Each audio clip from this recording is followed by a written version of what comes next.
La primera vez que sentí que mi propia sangre se volvía en mi contra fue un domingo al mediodía, en la sala de mis padres, con el olor a café recién hecho, el sonido de la tele de fondo y ese silencio incómodo que solo precede a una bomba emocional. Julián, mi cuñado, se puso de pie con las manos entrelazadas como si fuera a dar un sermón en la iglesia, y con una voz grave, casi paternal, dijo: «Tengo que hablarles de algo serio. Creo que mi cuñada está sacando dinero de su negocio sin registrar. Si no la detenemos podría meterse en problemas legales, incluso ir a la cárcel». Mis padres me miraron. Mi hermana bajó la cabeza y se mordió el labio. Y yo, con el corazón latiendo tan fuerte que creí que se me saldría del pecho, supe que en ese instante no era la dueña de una tienda, ni la hija pródiga, ni la hermana que siempre ayudaba. Era la sospechosa. La mentira más grande que había escuchado en mi vida salía de la boca del hombre que robaba de mi caja todos los viernes, que se llevaba billetes doblados como si fueran secretos sucios, que me sonreía cada mañana mientras yo le preparaba el café. Pero lo peor no fue la acusación. Fue el silencio de mi familia. Ese silencio que duda, que juzga sin preguntar, que prefiere creer al actor antes que a la víctima. Ese silencio me enseñó algo que jamás olvidaría: la traición no siempre entra por la puerta trasera. A veces viene sentada a tu mesa, comiendo de tu plato, bebiendo de tu vaso, y te sonríe mientras clava el cuchillo con tanta suavidad que ni siquiera sientes el dolor, hasta que ya es demasiado tarde. Pero para entender cómo llegué a ese momento de humillación, debo empezar desde el principio, desde el día en que decidí que mi vida no dependería de la suerte, sino del esfuerzo. Mi tienda de artículos de oficina no era un imperio ni un local en el centro comercial más lujoso. Era un espacio pequeño, de apenas 30 metros cuadrados, ubicado en una calle secundaria, con paredes blancas que yo misma pinté un fin de semana entero, estantes de madera clara que armé con las manos temblando y una campanita de bronce en la puerta que sonaba cada vez que entraba un cliente.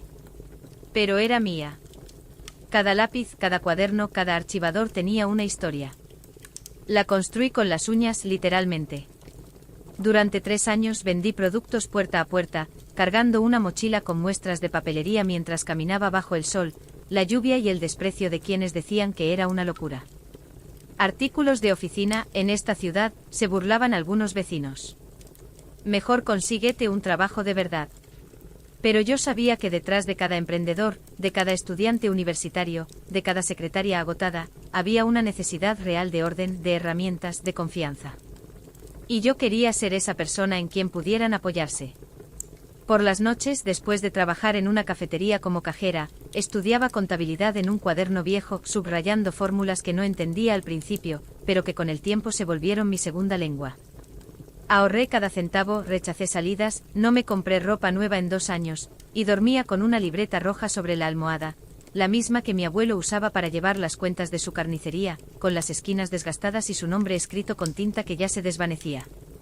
Él me la dio antes de morir y me dijo: la honestidad no se enseña, se practica. Y quien la practica nunca necesita mentir para salir adelante. Cuando por fin logré estabilizarme, alquilar un local propio y poner mi letrero con el nombre que tanto amaba, Papel y Dignidad, sentí que algo en mí se asentaba. No era solo un negocio. Era una declaración. Una promesa a mí misma de que valía la pena luchar. Fue entonces cuando mi hermana me llamó. Su voz temblaba al otro lado del teléfono. Julián lleva 6 meses sin trabajo, me dijo. Está deprimido, se siente inútil. Ha tenido entrevistas, pero dice que lo rechazan por su edad. Podrías darle un chance en tu tienda. Solo hasta que consiga algo fijo. Por favor. Vi su foto en la pantalla del celular, ojeras profundas, mirada baja, los hombros caídos. Era mi hermana. La misma que me prestó $300 cuando no tenía para pagar el alquiler del primer mes del local. La misma que cuidó a mi perro cuando estuve hospitalizada. No pude negarme. Aunque algo en mi interior me advirtió, una voz pequeña pero insistente: Julián nunca había sido de fiar. Cambiaba de empleo cada año, siempre con la misma excusa: los jefes no me valoraban, el ambiente era tóxico, nadie entendía mis ideas. Pero pensé que el amor de mi hermana lo habría cambiado. Que la paternidad, la responsabilidad, la vida adulta habrían templado su carácter. Qué ingenua fui. Los primeros días, Julián fue el empleado perfecto. Llegaba media hora antes de la apertura, acomodaba los estantes con una precisión que rozaba lo obsesivo, y atendía a los clientes con una sonrisa que parecía salida de una novela. Claro que sí, señora, lo que usted necesite, decía, inclinándose ligeramente como si estuviera en una ópera. Incluso trajo café todas las mañanas durante una semana entera. Toma, guerrera, me decía, entregándome el vaso con las 2 manos. Este negocio es tu templo. Y tú eres su sacerdotisa. Al principio me conmovió. Pensé que tal vez sí había cambiado. Que mi hermana tenía razón. Pero pronto noté detalles pequeños, casi invisibles, pero persistentes, como gotas de agua que con el tiempo perforan la piedra. Faltaban billetes de 50 y de 100. No mucho, nunca lo suficiente para causar una alarma, pero suficiente para que las cuentas no cuadraran al final del día. Clientes decían haber pagado con efectivo, pero no había registro en la caja. Un lunes encontré un paquete sellado de bolígrafos premium, los más caros que vendía, abierto y completamente vacío. Le pregunté a Julián y me miró con ojos de cordero asustado. ¿Estás segura de que los contaste bien? A veces la prisa nos juega malas pasadas. Tal vez se los llevaron sin pagar y no te diste cuenta. Me hizo dudar. Empecé a revisar yo misma cada caja, cada recibo, cada transacción. Dormía con la libreta roja de mi abuelo sobre la almohada, como si su presencia pudiera protegerme del engaño. Pero la traición ya había entrado. Hasta que un martes decidí llegar 1 hora antes de lo habitual. Quería ordenar nuevas facturas antes de la apertura. La tienda estaba vacía, en silencio, con la luz tenue del amanecer entrando por las ventanas. Pero la caja registradora estaba abierta. No había nadie. El cajón estaba ligeramente entreabierto, como si alguien lo hubiera dejado así con prisa. 5 minutos después, Julián apareció sudando con el cuello de la camisa empapado, y dijo, vine a ver si había quedado bien cerrada anoche. Tú sabes cómo es el barrio, mejor prevenir. Pero su mirada evitó la mía. Se movía inquieto, ajustándose las mangas, mirando hacia la puerta como si esperara a alguien. Y en ese instante, con una claridad heladora, supe que la traición ya tenía forma, nombre y rostro. Ya no era una sospecha. Era una certeza. Empecé a vigilar. No con paranoia, sino con estrategia. Instalé una cámara adicional, pequeña, del tamaño de una moneda, escondida en el estante de archivadores, justo frente a la caja. Julián no lo notó. Él creía que las cámaras de seguridad eran solo decorativas, una pérdida de tiempo. ¿Para qué grabar?, decía con desdén. ¿Quién va a robar en una tienda tan pequeña? Nadie se atrevería. La ironía era tan cruel que casi me hacía reír. Una noche, sola en la tienda, con la lluvia golpeando los ventanales, reproduje las grabaciones de los viernes, los días en que él cerraba solo. Y allí estaba. Julián a las 6:47 de la tarde, cuando ya no había clientes. Abre la caja con lentitud, saca 3 billetes de 100, los dobla con precisión quirúrgica, los guarda en el bolsillo interior de su chaqueta. Mira a ambos lados del pasillo, como un ladrón de películas. Ajusta los recibos, coloca un par de facturas encima para que parezca que todo está en orden. Cierra la caja. Y luego sonríe. No con nerviosismo. Con satisfacción. Como si hubiera ganado una apuesta. Lo había hecho antes. Muchas veces. Y lo haría de nuevo si yo no intervenía. No lloré. No grité. Me senté en el suelo frío con la libreta roja de mi abuelo en las manos, y sentí una rabia tan fría, tan profunda, que me heló la sangre. Pero no era solo por el dinero. Era por la mentira. Por la sonrisa falsa.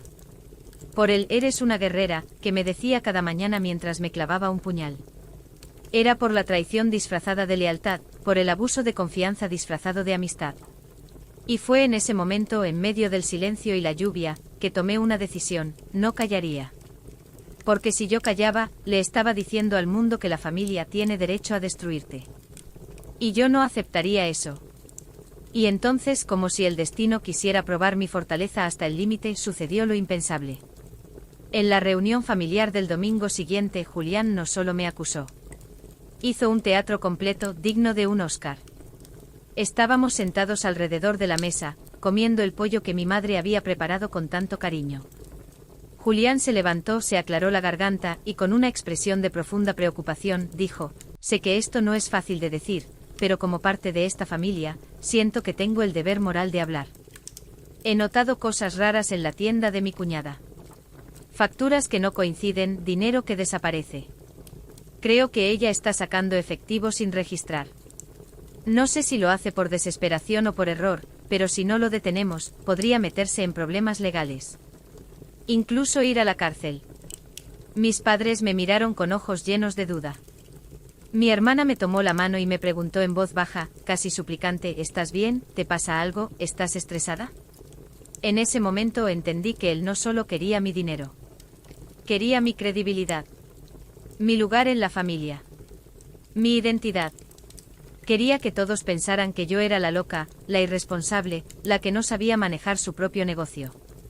Y lo peor es que por un segundo casi lo logra. Pero yo ya tenía la prueba. Al día siguiente cité a toda la familia en la tienda. No con enojo. Con calma. Con dignidad. Quiero que vean algo, dije cuando todos estuvieron reunidos. Julián entró con una sonrisa nerviosa, como si ya supiera lo que venía, pero tratando de mantener la compostura. Me senté frente a la computadora, abrí la carpeta que había nombrado Seguridad Viernes y presioné play. El vídeo se reprodujo en silencio. Allí estaba él, claro como el agua, robando. Mirando. Sonriendo. La sala se congeló. El aire se volvió espeso. Mi hermana se tapó la boca con ambas manos. Mi madre dio un paso atrás, como si temiera que la tienda se derrumbara. Mi padre se quitó los lentes y los limpió con su camisa, aunque no estaban sucios. ¿Y Julián? Julián perdió la máscara. Su rostro se descompuso. Eso es falso, tú lo editaste, gritó corriendo hacia la pantalla como si pudiera borrar la verdad con las manos. Quieres arruinarme porque nunca me caíste bien. Pero su voz ya no tenía peso. Solo desesperación. Ya no era el héroe preocupado. Era el ladrón descubierto.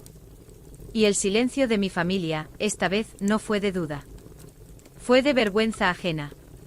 De reconocimiento. De dolor. Llamé a la policía. No por venganza. Por justicia. Por todos los que callan porque es familia. Porque nadie debería tener que elegir entre su sangre y su dignidad. La denuncia se formalizó. El vídeo fue evidencia irrefutable. Pero lo más sorprendente no fue la devolución del dinero, que por cierto, fue solo una parte de lo que se llevó. Fue lo que salió después. Amigos de Julián, a quienes nunca imaginé involucrados, revelaron que había pedido préstamos usando mi nombre, diciendo que yo le debía comisiones por ayudarme con el negocio. Proveedores dijeron que les mentía diciendo que yo estaba al borde de la quiebra, y que él intentaba salvarme. Y en su celular, la policía encontró mensajes donde se burlaba de mí: mi cuñada cree que es empresaria. En realidad, es una ilusa que necesita que yo le maneje la tienda para que no quiebre. Sin mí se hunde en una semana. Cada palabra era una puñalada, pero también una liberación. Porque confirmaba que no estaba loca. Que no era paranoica. Que lo que sentía era real. Mi hermana se separó.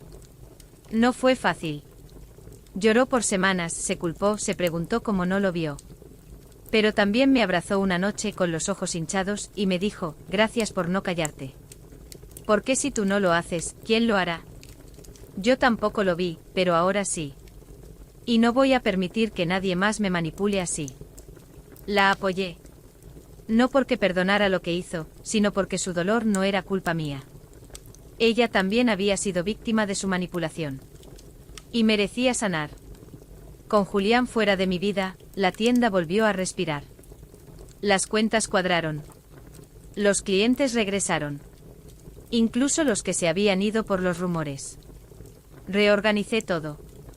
Puse un nuevo sistema de seguridad con reconocimiento facial y alertas automáticas. Contraté a una chica joven, estudiante de administración, que me ayudaba con entusiasmo y honestidad. Y en el cajón de la caja donde él había hecho el doble fondo, ahora guardo una nota escrita a mano con mi mejor caligrafía: la honestidad no se esconde.